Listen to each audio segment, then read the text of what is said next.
Tonight we report on how a man fell into a lake and died, and how Soap Lake is buying a fire truck. What's happening in sports, Bob? Big Bend Volleyball drops its season opener to Spokane, and the Angels shut out the Mariners. Let's take a peek at our Weather Center forecast. And here in the weather department, we saw a little cool front move on through. Well, things aren't going to cool down that much. Heat is coming right back. Details coming on up. I'm Alan Troop, and we have all this and much more on iFiber1 News.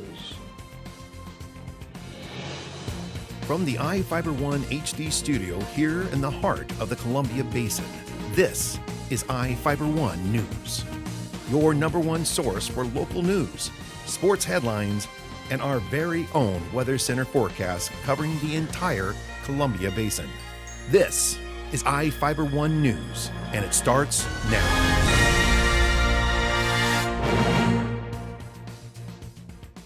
A man in his early 80s fell from a boat on a lake near Moses Lake and died Thursday afternoon. The Grant County Sheriff's Office, Grant County Fire District 5, and the State Department of Fish and Wildlife responded to the 911 call, reporting the man died.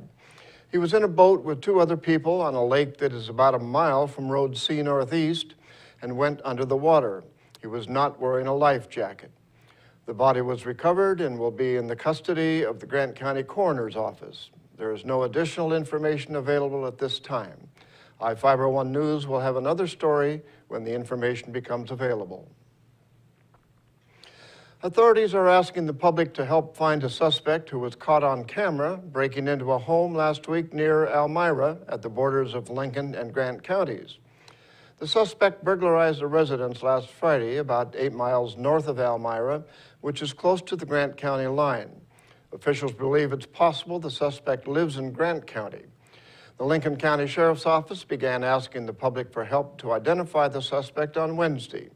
The suspect may have been dropped off by someone in a pickup truck before breaking into the home and was picked up a short time later. The Lincoln County Sheriff's Office is asking anyone with information about the suspect to call the Lincoln County Dispatch at 509-725-3501. After telling Soap Lake residents they would decide on whether to keep the fire department or begin using Grant County Fire District 7 for firefighting services, the Soap Lake City Council decided to buy a fire truck. While Soap Lake Fire Department's future is left in the hands of city voters, the Soap Lake City Council approved the purchase of a firefighting tanker truck Wednesday night. The City Council approved funding to buy the firefighting tanker for $8,500. To help finance the purchase, the council approved the surplus of Soap Lake Fire Department's 1979 Ford Fire engine. Also to be surplused is a 1973 Ford tanker truck and a 1995 Ford Taurus police car to generate $5,500. The council authorized a partial expenditure from a previously approved $20,000 fire department reserve fund to pay the remaining $3,000 to purchase the tanker truck. Soap Lake Public Safety Officer Glenn Quant said the privately owned Ford tanker truck from the Seattle area was expected to be delivered to Soap Lake next week. The city of Soap Lake plans to research tax levy options for financing the fire department. I'm Jeff Chu for iFiber1 News. 2 hospitals are teaming up to help people with chronic lung disease breathe better.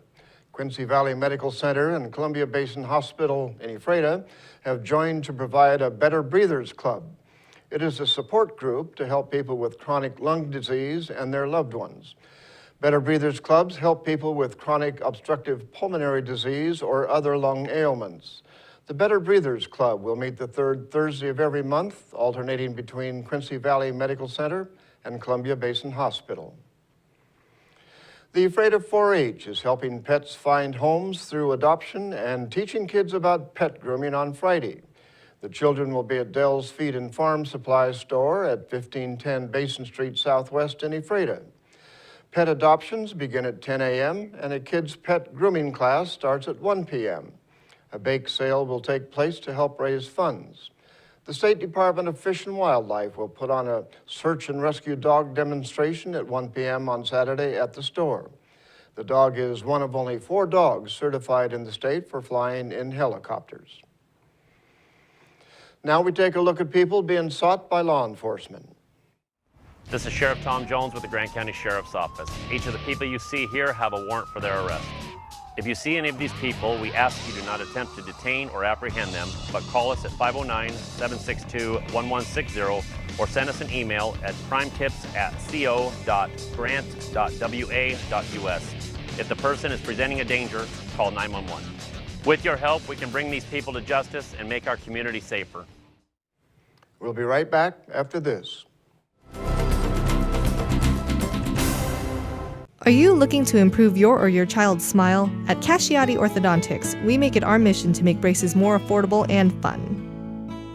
Our business has proudly served the Columbia Basin for over 20 years, and our new conveniently located state-of-the-art facility offers a relaxing environment full of fun activities for the kids. We accept all types of insurance and have convenient payment plans available. Give us a call for a complimentary evaluation, no referral needed, or check us out on the web and make an appointment online. At Moses Lake Community Health Center, we have had the privilege to serve the local communities since 1978. What I like about working at this clinic more than any other clinic that I've worked at is the patient care. With the patient care team that we've assembled, it allows us to take care of as many facets of the patient and their family's needs. Please take the opportunity to experience the high-quality care provided at our clinics.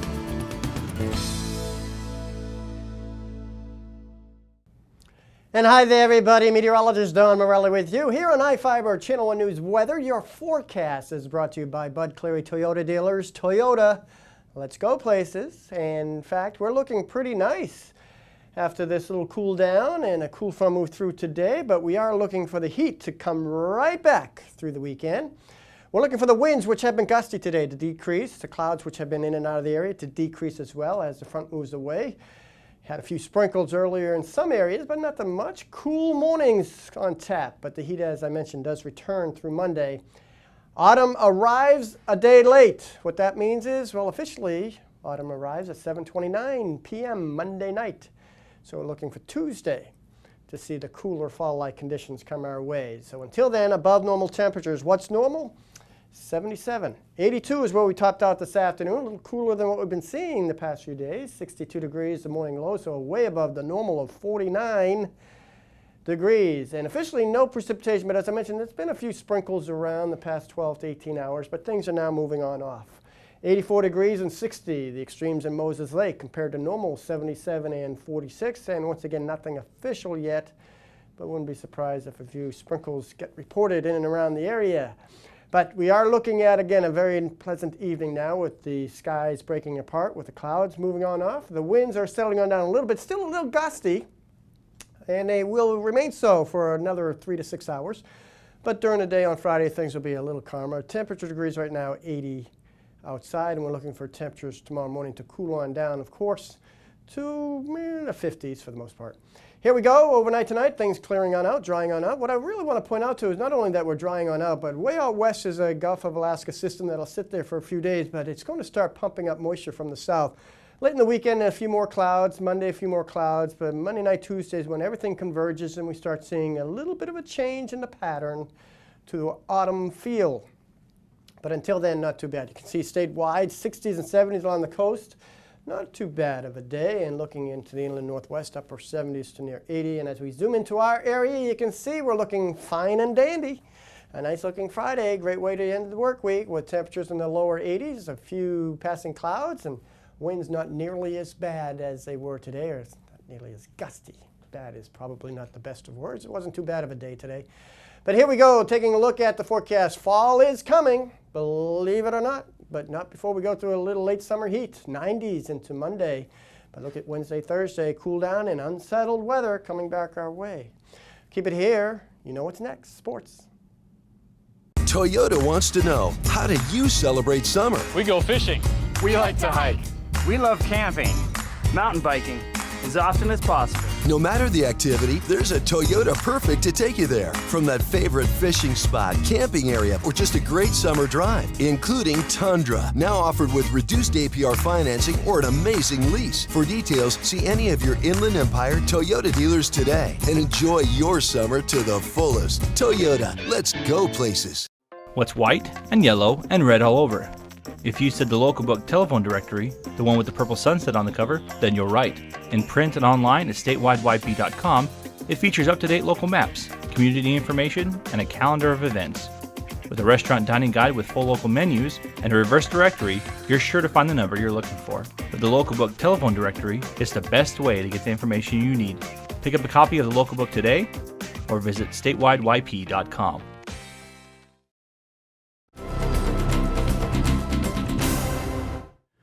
Big Bend opened Northwest Athletic Conference action with a 3-set loss to Spokane at home last night. It was back and forth play early in the first set until Spokane was able to string a few points together. The Lady Sasquatch relied heavily on sophomore Jenna Widman, who finished the match with 8 kills.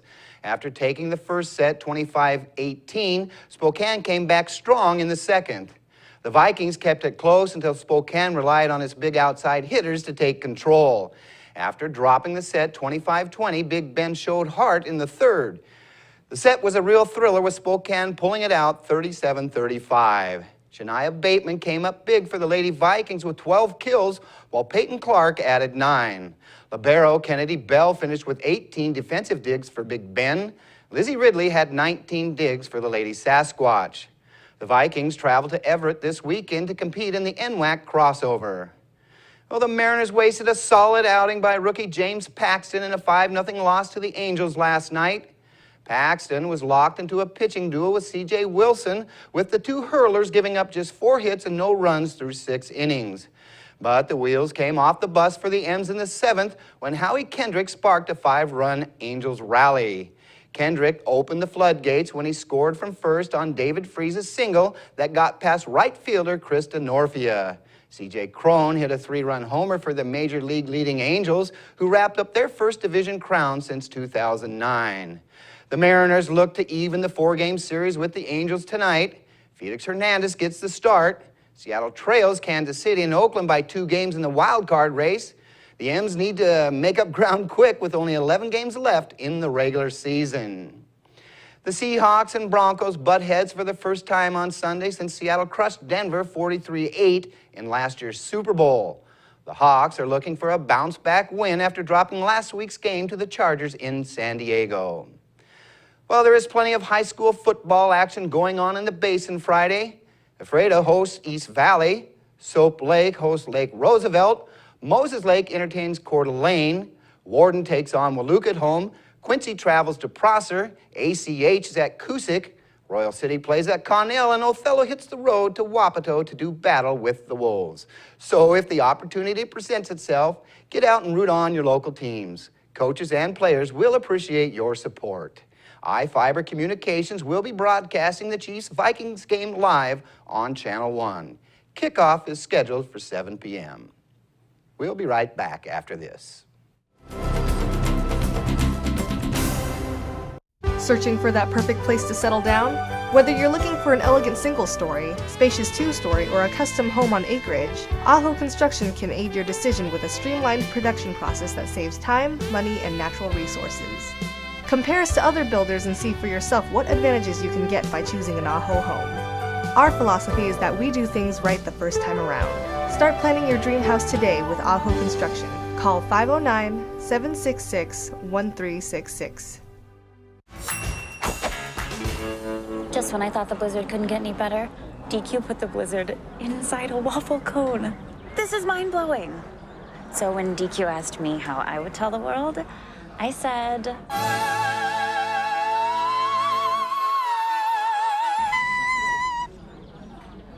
Sounds better in Italian. Pretty impressive, Liz. Any blizzard, like confetti cake, now in a fresh-baked waffle cone. This is fan food, not fast food.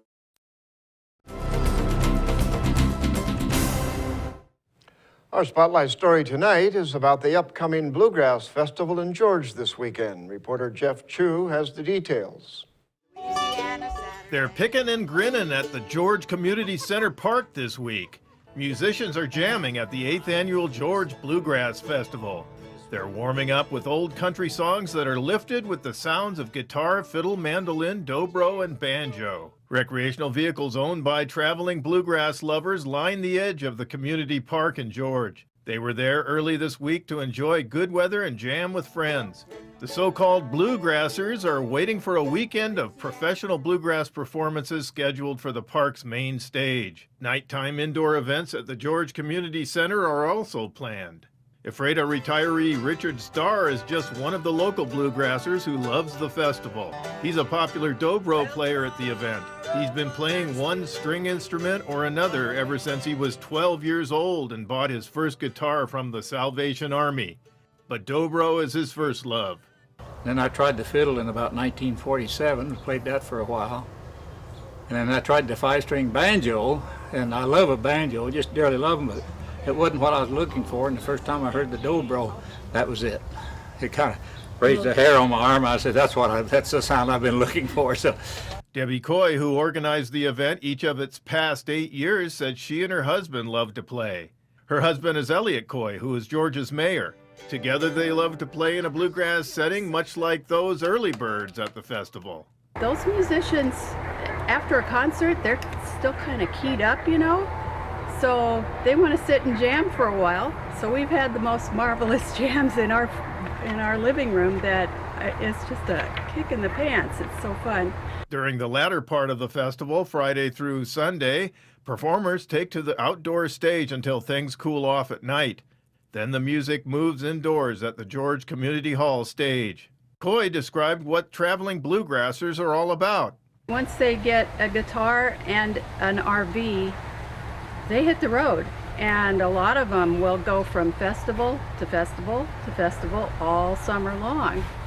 And they wind up here in September, and a lot of them tell me George is their favorite. She said bluegrassers come from all over the U.S. and Canada to the festival. I have a surprising number of Canadians here. We have people from Michigan. We have in the past had people from Florida. You know, they just come from everywhere. Starr said he plays all kinds of bluegrass and country. it kind of works on your nerve system, I guess, and it's relaxing.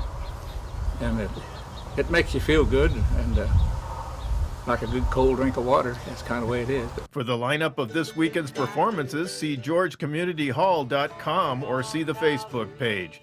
I'm Jeff Chu for iFiber One News. And we'll be right back after this.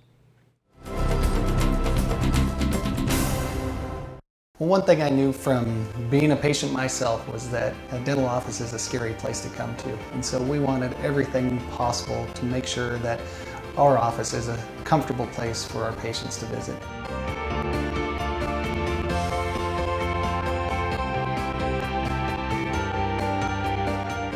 The patients that I have, my clients, have made me a part of this community, and we want to give back in every way possible.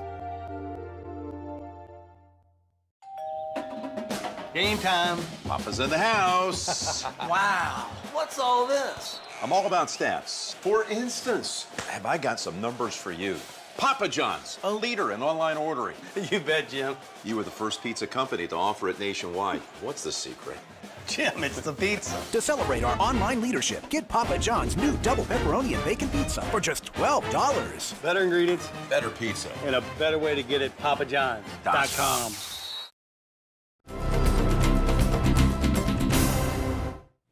Welcome back. A Moses Lake man allegedly attacked and robbed a man because of a debt owed for drugs. Prosecutors charged Andrew Zamora, a 39-year-old man in Grant County Superior Court, with robbery, possession of a dangerous weapon, and theft.